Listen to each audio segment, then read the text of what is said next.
A COP30 acabou, mas não acabou sem antes fazer a gente passar mais vergonha ainda, tá? No último dia da COP ainda teve uma vergonha enorme de um casal estrangeiro que caiu num bueiro em Belém, cara. Você acredita nisso? Imagina, eu fiquei com pena desse pessoal, cara, cair num bueiro em Belém. O mais difícil é isso, cara. Belém é uma cidade que tem pouquíssimo recolhimento de esgoto, é pouquíssimo esgoto em Belém. E no pouco que tem, os caras deixaram um bueiro sem tampa e o gringo caiu dentro do bueiro lá, se sujou todo. Um casal, um homem e uma mulher caíram lá. Caramba, que tristeza isso, né? E ainda teve briga na reunião final da COP e o resultado final foi uma vergonha.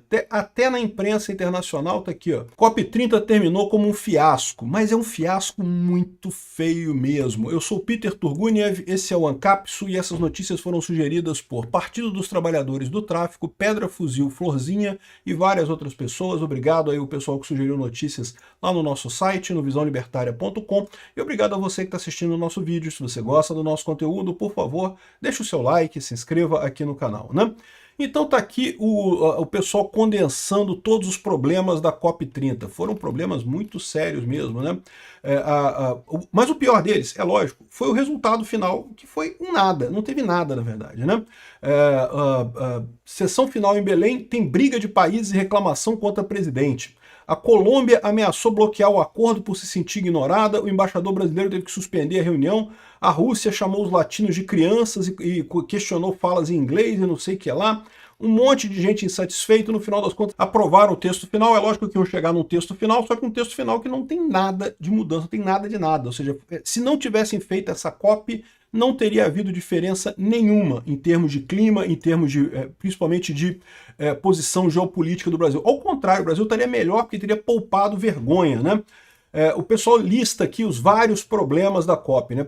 O mais sério foi a tentativa de invasão da área restrita no segundo dia do evento, no dia 11 de novembro, e teve também um incêndio na quinta-feira, dia 20 de novembro, né? O que ficou muito estranho esse negócio, essa desorganização. Mas os problemas foram muito maiores do que esses dois fatos isolados. Primeiro teve a crise da hospedagem. Lembra que a gente vinha falando sobre isso há um tempão. Olha só, Belém não tem quarto de hotel, não tem essa coisa, né? E muitos países começaram a reclamar da falta o preço dos hotéis, o preço da hospedagem. E, de novo, não é culpa de Belém. Belém é uma cidade belíssima, vale muito a pena conhecer Belém, mas não é uma cidade que tenha estrutura para um evento desse tamanho, né? Eu sempre falei isso. Aqui no Rio de Janeiro, já seria difícil aqui no Rio. Aqui no Rio seria difícil, em São Paulo seria difícil. Mas assim, Belém do Pará, que é uma cidade muito menor, é muito complicado fazer um evento desse tamanho, né? Então tá aqui, ó. No dia 31 de julho, o presidente da COP afirmou que países participantes pediram para realizar a conferência em outro lugar, por conta do preço das diárias em hotéis, mas o governo brasileiro manteve a preferência na capital.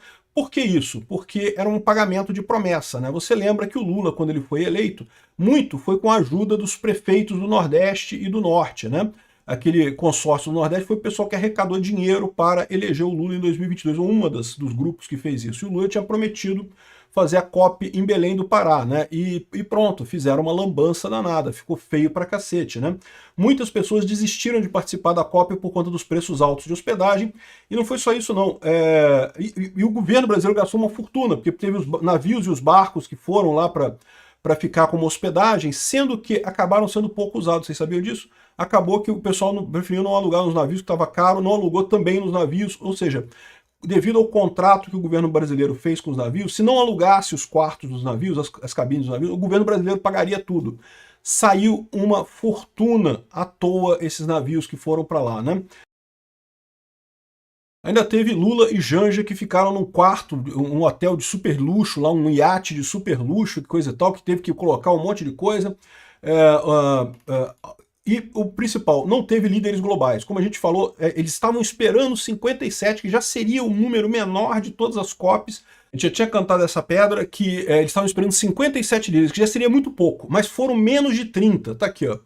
Cúpula de Belém tem menos líderes que os 4 COP anteriores, né? Aí estão comparando com a COP de Madrid, que foi uma COP feita às pressas, né?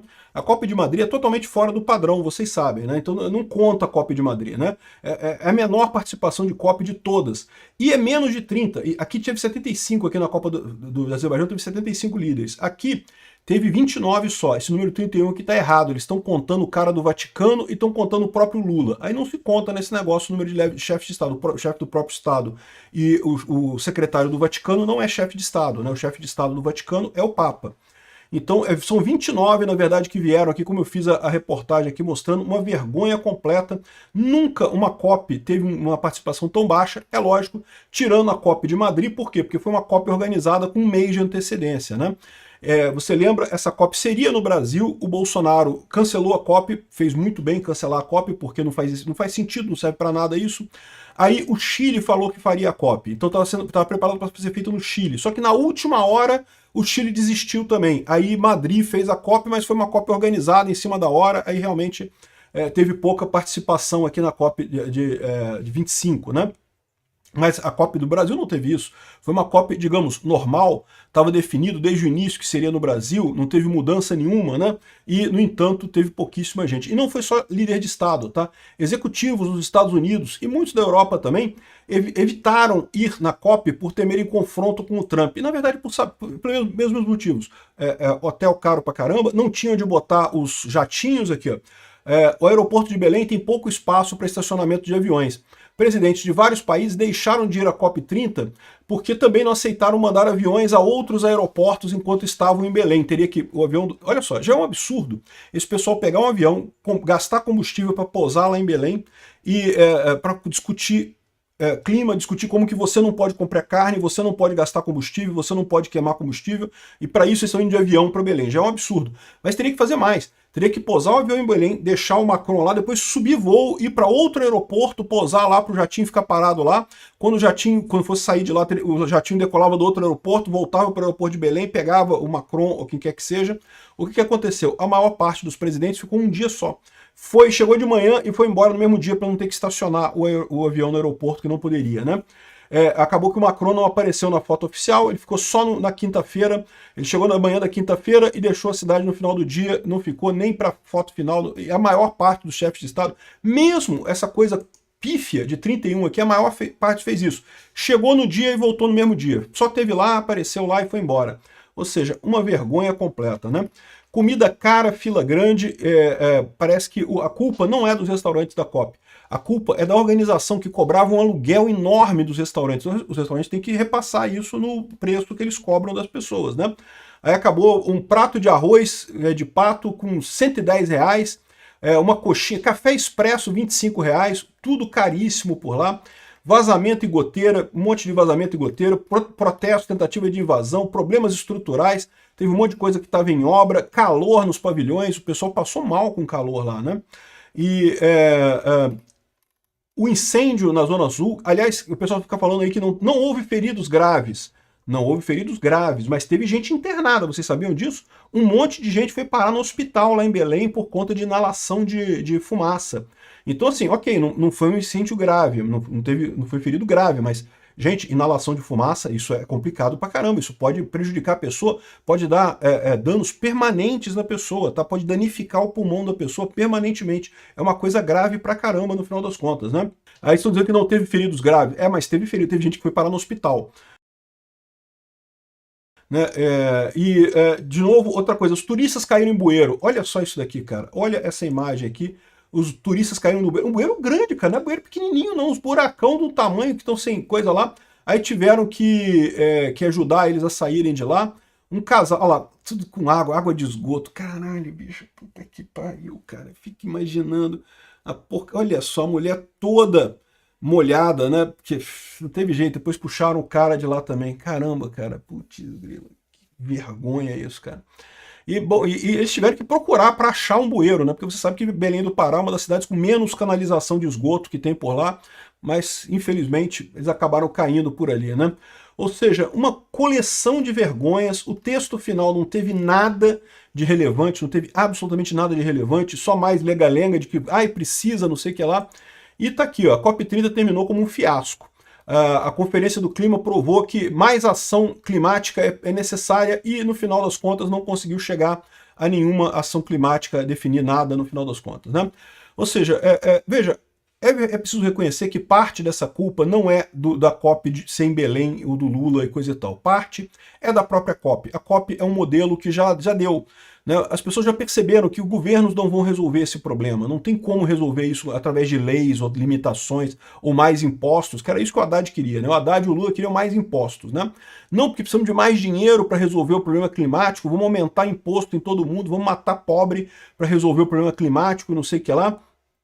Não conseguiram, felizmente, isso. O ponto é esse. No final das contas, eles falando aqui sobre o Michael Mann, né, que é um cientista climático americano, disse que foi a COP de Belém foi uma metáfora perturbadoramente apta para descrever o problema, né? E dizendo que essas conversas não têm mais o propósito, não se adequam mais ao propósito. Você entendeu o que o Lula fez? O Lula pode ter acabado com a COP. Meu. Essa COP foi tão frustrante para todo mundo que eles podem simplesmente acabar com isso, porque não faz mais sentido, não tem mais lógica isso daí, né? Se for isso, pelo menos eu fico feliz, que pelo menos é uma besteira a menos que esse pessoal está fazendo, né? O que era esperado, como eu falei, nunca teve chance de governo nenhum resolver esse tipo de coisa, né? Eles falam aqui que não vai conseguir impedir o aquecimento global e não sei o que lá. E pronto, realmente nunca teve chance disso. Estavam perdendo tempo com essa história. Tomara que a ONU pare com a COP30. Ia ser lindo. O Lula fez a COP que acabou com todas as COPs. Muito obrigado por assistir até o fim. Se você acredita na liberdade, na verdade e no direito de questionar o poder, então deixe o seu like, compartilhe deste vídeo e inscreva-se agora no canal. O algoritmo só entrega nossa voz quando você interage, e é isso que a esquerda mais teme. Aqui juntos nós furamos a bolha. Derrubamos narrativas e mostramos o que a velha mídia tenta esconder. Poder em voz alta, onde a verdade fala mais alto.